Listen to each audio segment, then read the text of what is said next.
Everyone has coworkers who are awesome, and some who are total head cases. But what happens when those coworkers are world-famous rock stars? Call HR, because these bandmates had a lot of tea to spill. Rock star Ozzy Osbourne is beloved by his fans, and that affection also carries over to the musicians who've worked with him. Longtime guitarist Zakk Wylde admitted that hanging out with Osbourne is non-stop hilarity that keeps everyone doubled over with laughter. With Oz, it's a miracle any work ever gets done. All you have to do is hang out with him for 5 minutes and you're on the floor crying. He's the best, dude. You can't get none bester than the boss. That said, it hasn't all been fun and frolic for all of Osbourne's bandmates, especially the guys who backed him in Black Sabbath. Drummer Bill Ward, for example, wrote a lengthy post on Facebook that accused Osbourne of making statements about him that were untrue. Ward wrote, "I would want Ozzy to amend his opinions and exaggerations." Guitarist Tony Iommi has also had his issues with the singer, particularly when Osbourne publicly told Iommi, who continued Sabbath with other musicians, to pack it in. Osbourne wrote in an open letter to UK music magazine Raw in 1990, "Don't belittle that band, Tony. Move on." But in 2024, Iommi confirmed that they'd since buried the hatchet. He told Classic Rock, "There was bad blood, but it's water under the bridge. Ozzy and I have gone through so many things. I played on his last album. Me and Oz are in touch every week." Tragically, less than 3 weeks after reuniting with the original lineup for his final show, Osbourne passed away on June 22, 2025. In response, Iommi wrote on X, "It's just such heartbreaking news that I can't really find the words. There won't ever be another like him. Geezer, Bill, and myself have lost our brother." Back in the mid-1970s, singer and guitarist David Byrne formed Talking Heads along with drummer Chris Frantz and bassist Tina Weymouth. The band became wildly successful, churning out a decade's worth of hits until Byrne disbanded the group in 1991, without bothering to tell the rest of the band, who read about the breakup in a newspaper. According to Weymouth, Byrne was difficult to navigate even at the best of times. She told Variety, "I think everybody was always afraid David would crack or break. You really had to walk on eggs, and he could be a bully, but you couldn't do it to him. David never cared about people." In a follow-up interview with The Times, Weymouth explained that everything with David is transactional. He will use you until he has no more use for you. Frantz, who is married to Weymouth, has a slightly different take, believing that Byrne's callousness toward others is a character flaw over which Byrne has no control. He said, "It's like he can't help himself. His brain is wired in such a way that he doesn't know where he ends and other people begin. Believe me, if you knew David Byrne, you would not be jealous of him." I'm afraid a reunion is unlikely. When Dave Grohl was invited by Kurt Cobain to sit in with him and bassist Chris Novoselic, Cobain immediately realized he'd found the missing piece that his band Nirvana desperately needed. Recalling that moment for Uncut, Novoselic confirmed Grohl gelled with them instantly. Davey is such a good musician, he rose to the occasion, or we rose to him, whichever way it happened. It just seemed natural and Dave was easy to hang out with. 3 years prior to Cobain's 1994 death, he credited Grohl for the band's rise, telling Studio Brussels, "This is the first time we've ever felt like a very definite unit. The band is finally complete, because all the other drummers we had pretty much sucked." After Grohl went on to even greater success as frontman for his own band Foo Fighters, Novoselic insisted he harbored no jealousy toward his former bandmate. Novoselic said, "He has stayed focused, he has worked hard, he rocks. The Foo Fighters rock. How'd he be jealous of something like that?" Mick Jagger's relationship with Keith Richards is complicated, hitting some public rocky patches over the years. But in 2017, Richards told Men's Journal that everything was now hunky-dory between the two Rolling Stones icons, calling their vibe smooth, even, definitely workable. In a 2023 interview with Mojo, Richards compared their spats to those of brothers, saying, "We wouldn't be doing this if we didn't have that capability and that respect for each other. I love this silly sod." It wasn't seriously until Mick and I hooked that I really thought about this thing as being, I could take this on. And the Rolling Stones' other guitarist, Ronnie Wood, praised Jagger's devotion to his health. Wood told The Sun, "He's just so fit. He sets aside 3 hours a day to do exercise, and that's done him plenty of favors in later life. He's superhuman, really." Prior to his death in 2021, drummer Charlie Watts also spoke about Jagger, sharing a rare insight into the private side that the public never sees. Watts said, "You'd imagine Mick would be the happiest guy in the world, and yet a lot of the time he isn't." Meanwhile, former bassist Bill Wyman recalled Jagger's catty side, which emerged when he decided to retire. Mick would say the most absurd, stupid things with that spoiled attitude he had. He'd say things like, "Oh well, if anybody has to play bass, I'll do it. It can't be that hard." Phil Collins was a drummer for British prog rockers Genesis until singer Peter Gabriel's exit led him to step out from behind the drums and become the band's new frontman. Not only did Collins successfully take the band in a new pop-fueled direction that significantly enhanced the popularity of Genesis, he also branched out with his own successful solo career. Genesis guitarist Steve Hackett once said in a radio interview, "You've got to realize he knew how to carry a tune, and he was very, very good. I think to be able to hold the audience in the palm of his hand, it was something that Phil had because he had the common touch." Sadly, Collins' deteriorating declining health due to a spinal injury in the latter part of the 2010s made performing difficult. When Collins temporarily returned to the spotlight in 2016, Genesis bassist Mike Rutherford told Ultimate Classic Rock, "It's certainly great to see Phil out doing stuff. I think it's going to be very good for him. He's too strong of a talent to not be doing something in the world." Unfortunately, Collins' injuries forced him into retirement in 2022, which was a shock to his former bandmates. Gabriel told the Daily Mail, "He was a workaholic's workaholic, so it was strange to see him stop." Well, I can think of a lot of words of how I feel, but jealous, of course, isn't one of them. Prior to his death in 2016, David Bowie embraced numerous personas, from Ziggy Stardust to the Thin White Duke. Through all those incarnations and beyond, pianist Mike Garson was by Bowie's side. Echoing what many of Bowie's other bandmates have said about him, Garson recalled being bowled over during his first meeting with Bowie, once saying, "You knew you were in the presence of a star. The only other person I'd seen like that was Elvis Presley." While Bowie retained Garson after disbanding the Spiders from Mars, he parted ways with guitarist Mick Ronson, who'd been responsible for much of Bowie's Ziggy Stardust era sound. Ronson's bitterness came through in a 1975 interview with Melody Maker when he shared plans to confront Bowie in person. "I'm going to get a hold of him and smack him across the head, right across the ear hole, and try to drum a bit of sense into him. I wish he could be here in this room right now so I could kick some sense into him." In another incarnation, Bowie fronted the band Tin Machine. That outfit's guitarist, Reeves Gabrels, revealed Bowie's collaborative side, saying, "A lot of people think David dictated every note, but David was like an art director. He assembled people whose work he liked and saw what happened, then edited from there." The creative process changed all the time. When it comes to the Beatles, Ringo Starr appeared to be untouched by the rancor that broke up the band. So what have Starr's former bandmates had to say about him? When interviewed by Playboy in 1980, John Lennon pointed out that Starr was already famous in Liverpool before joining the Beatles, and believed he was destined for greatness. Ringo's talent would have come out one way or the other as something or other. Whether it was acting, drumming, or singing, I don't know. There is something in him that is projectable, and he would have surfaced with or without the Beatles. Paul McCartney also offered high praise to Starr, noting that despite his lack of formal education, he was surprisingly erudite. He told Mojo, "So anything he knows is self-taught, most of it. He's very clever that way. He picks things up and is very witty. And above all else, he's an amazing drummer who just knows how to do it. Simple as that." And George Harrison also shared his observations in a television interview, focusing on Starr's innate musical sense. "As a drummer, I know Ringo is a great drummer, but he's bad. He doesn't practice, but it doesn't seem to matter. He listens to the song once and he knows exactly what to play." Guitarist Mike Campbell first began playing with Tom Petty when they were teenagers in Gainesville, Florida, and stuck by his side as their first band Mudcrutch evolved into Tom Petty and the Heartbreakers. Campbell explained to The Independent in 2025 that while they were close, it was more of an unspoken bond. "We didn't have touchy-feely talks, we're dudes." When Petty died of an accidental overdose in 2017, Campbell lost not just his friend and bandmate, but the musical enterprise that had taken them from Gainesville to the biggest arenas in the world. Nearly a decade after Petty's death, Campbell said, "I'm still grieving." Petty's loss also hit hard for longtime Heartbreakers keyboard player Bensch. He told Rolling Stone, "I'd known him since I was 17. That's really real, and his death took the music away. We shared a real love for each other." Even Stan Lynch, who'd been the Heartbreakers drummer for nearly 18 years before Petty fired him, was left reeling by news of Petty's demise. He told Rolling Stone, "When I heard what happened, it put me right down on my knees, literally. I was on my knees staring at the sky." The addition of Stevie Nicks and then-boyfriend Lindsey Buckingham to Fleetwood Mac propelled the band into its most successful period. Yet behind the gold records was interpersonal turmoil, particularly after Nicks and Buckingham ended their romance in 1976 while remaining bandmates. More than 4 decades later, after Buckingham was fired from the band in 2018, he offered a brutal analysis of Nicks to the Los Angeles Times, accusing her of losing touch with the creative spark she once had. Speaking with Classic Rock, Buckingham also claimed that Nicks' ego had taken over and had sort of gotten a little bit disoriented and are wanting to pursue Stevie Nicks in capital letters, if you will. Drummer Mick Fleetwood, one of the band's founders, admitted the impasse between Nicks and Buckingham had long been a stumbling block. He told Mojo, "It's no secret, it's no tittle-tattle that there's a brick wall there emotionally." I'm resigned to whatever happens, but, it's a damn shame. And as the only other woman in the band, Christine McVie admitted that she initially saw Nicks as a rival. She said in a TV interview, "For a while, sure, I got jealous. It didn't last long." They went on to forge a friendship that lasted until McVie's death in 2022. McVie told Rolling Stone, "We are dear, dear friends. She is who she is. I am who I am.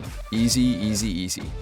As lead guitarist and musical visionary of the Grateful Dead, Jerry Garcia was the Pied Piper of psychedelic rock until his sad death in 1995 at age 53. In the opinion of fellow guitarist Bob Weir, the worship he received from Deadhead set the stage for his early exit. Weir told the Washington Post, "The deification that those folks made of Jerry is basically what killed him. It disgusted him, and rightly so. That's a lesson I learned the hard way from losing a friend." Meanwhile, late bassist Phil Lesh believed that Garcia lives on through the songs he left behind. He told Rolling Stone, "When you're in the song, you're with Jerry." Drummer Bill Kreutzmann, who was still in high school when Garcia invited him to join the band, credits Garcia as his mentor, constantly encouraging him to improve. Kreutzmann told NPR, "He was my best music teacher. He taught me more about music than anybody else, and not necessarily just in words, but how he played. The way he played, you can learn so much from it." And the band's other drummer, Mickey Hart, told Rolling Stone that if Garcia was still alive, he'd be like the proverbial kid in a candy store when greeted with modern recording technology, saying, "Jerry would be smiling from ear to ear."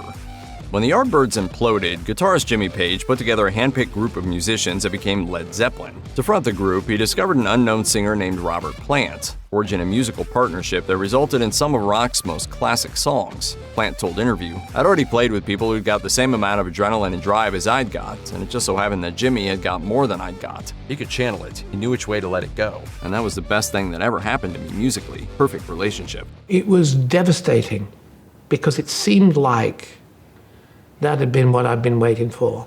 Led Zeppelin bassist John Paul Jones knew Page from their previous roles as top London session musicians. Jones credited Page as the mastermind who brought together all the elements to create one of the most successful bands in rock history. In 2007, he told Q magazine, "We weren't like a group that grew up together and made it big. Led Zeppelin wasn't manufactured exactly, but it was put together by Jimmy." Bruce Springsteen has been backed by the mighty E Street Band for so long that they're not just a band, they're family. That's particularly true for guitarist Steven Van Zandt, who left the group during the 1980s but returned to the fold a decade later. He told People, "You just don't have that many friends for 60 years. I think the fact that it survived some ups and downs, it says something about our nature." Drummer Max Weinberg credits the band's cohesiveness to Springsteen's leadership, something he hadn't experienced until joining the E Street Band. Weinberg told Rolling Stone, "I'd never played with a group where everybody was focused on one individual. Every group I'd ever played in was fairly chaotic. Here, there was no doubt where the inspiration is coming from." And Nils Lofgren, who paused a successful career as a solo artist to join Springsteen's outfit, sees the boss as the ultimate multitasker. Lofgren told Rolling Stone, "He's not only an instrumentalist and the singer, he's got to navigate the harmony singing and the stage presence. My impression is he thinks as big as possible. Then when he gets there, he goes, 'Can I top that?'" Emerging in the mid-1970s, Patti Smith blended the hard-driving ethos of punk rock with brilliantly evocative poetry, on display in such songs as Horses and her cover of Them's Gloria. By her side through it all has been guitarist Lenny Kaye, who told The Guardian that attempts to pigeonhole Smith within a particular rock subgenre are futile. She defied categorization and still does. She has such a strong sense of cinema, and the narratives and journeys her words took reflected that. Ivan Krall, the late bassist for the Patti Smith group, realized he'd found a kindred spirit when they discussed poetry. He told Radio Prague International, "I just found Patti interesting because I studied Verlaine and Baudelaire and fell in love with them because she did. I thought, my God, there's someone original who could take it somewhere else." Anybody who's ever listened to Freddie Mercury sing can attest that there will never be another band like Queen. Guitarist Brian May was his friend and bandmate for decades, yet still found Mercury to be something of an enigma. He told Mojo, "The workings of Freddie's mind were interesting and sometimes obscure." May told Classic Rock that Mercury worked hard to improve. In the recording studio, Mercury would listen back to what he just sung and insist on doing it again. May told the outlet, "He would go back and back and back until he got it the way he wanted it. So he became instantly very aware of what he sounded like, and incredibly quickly fashioned himself into the singer he wanted to be." He acted like a rock star. He was a rock star, always. I think he was born a rock star. Drummer Roger Taylor pointed to that same character trait when he discussed Mercury in an interview with Classic Rock. "Freddie evolved. I always called him the man who invented himself. I think the talent was innate, but he dug deep inside himself and forced it out. His determination was quite something." While Queen did eventually soldier on after Mercury's death in 1991, at the time, bassist John Deacon believed that it simply wasn't feasible to carry on without him. Deacon said, "It is impossible to replace Freddie." When singer and bassist Roger Waters parted ways with Pink Floyd, it sparked decades of animosity with his former bandmates, to say nothing of a seemingly endless string of lawsuits. That was particularly true when it came to Waters' infamous feud with guitarist David Gilmour. Gilmour, for example, criticized Waters' politics during an interview with The Guardian, saying, "I tend to steer clear of people who actively support genocidal and autocratic dictators like President of Russia Vladimir Putin and President of Venezuela Nicolas Maduro. Nothing would make me share a stage with someone who thinks such treatment of women and the LGBT LGBT community is okay. The bad blood extended to the rest of the band. Drummer Nick Mason once jokingly compared Waters to Soviet leader Joseph Stalin, while keyboard player Richard Wright admitted that he and Waters had never gotten along, telling Classic Rock, "There's always been friction between me and Roger right from the beginning. Personality-wise, we just didn't get on. I think, why do you have to say these things?" The partnership between Pete Townshend and Roger Daltrey has been one of the most enduring in rock history, and one of the most tumultuous. During The Who's rise, the two would battle fiercely, even getting into physical altercations. In his memoir, Thanks a Lot, Mr. Kibblewhite, My Story, Daltrey wrote that he once expressed his annoyance when a promo the band was shooting was taking too long. Townshend, who'd been downing shot after shot of brandy, fired back angrily. As their war of words escalated, tipsy Townshend swung his Les Paul at Daltrey, barely missing his head. According to Daltrey, "I replied with an uppercut to the jaw. Pete went up and backward like he'd been poleaxed, and then he fell down hard, cracking his head to the stage. I thought I'd killed him." Despite the decades of friction between the two and the occasional flying fist, Daltrey has maintained that even though he and Townshend don't always see eye to eye, they'll always have each other's backs. Daltrey told Rolling Stone, "All I know is whatever happens on the public stage, behind the scenes we're the best of friends. We're like brothers. Not to say we get on with each other all the time, but if we were ever in trouble, you know that we'd both be there for each other. That's all that matters."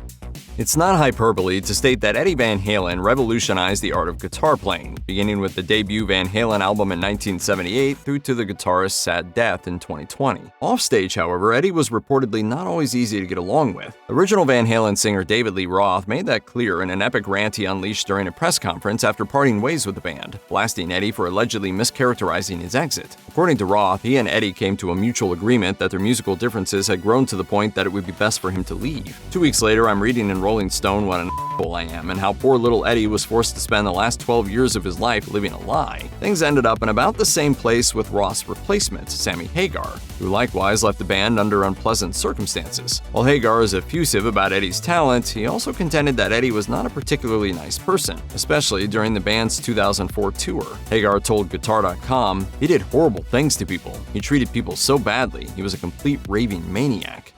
Neil Young's mercurial nature is evident in his albums, which veer from gentle country rock to ear-melting near metal to synth-driven electronica and all stops in between. Constantly changing things up, however, wasn't always taken kindly by the other members of supergroup Crosby, Stills, Nash & Young. Stephen Stills told the Daily Beast, "God help us if Neil Young became predictable." According to Stills, though, they've been able to overcome any differences they may have had over the years, telling the Daily Beast, "I mean, whatever happened, we were always pals." That wasn't the case with David Crosby, who at the time of his death in 2023 wasn't on speaking terms with Young. Why? Well, a lot of it had to do with Crosby describing Young's future wife, Daryl Hannah, as a poisonous predator. And when Crosby was interviewed by The Guardian in 2021, he didn't try to mend fences, instead describing Young as probably the most selfish person I know. Meanwhile, CSNY member Graham Nash has declared his respect for Young, but admitted he wasn't always happy with Young perpetually prioritizing his solo career over CSNY. So in a way, the best thing that ever happened to CSN was Neil, and the worst thing that ever happened to CSN was Neil. I know he's a wonderful musician,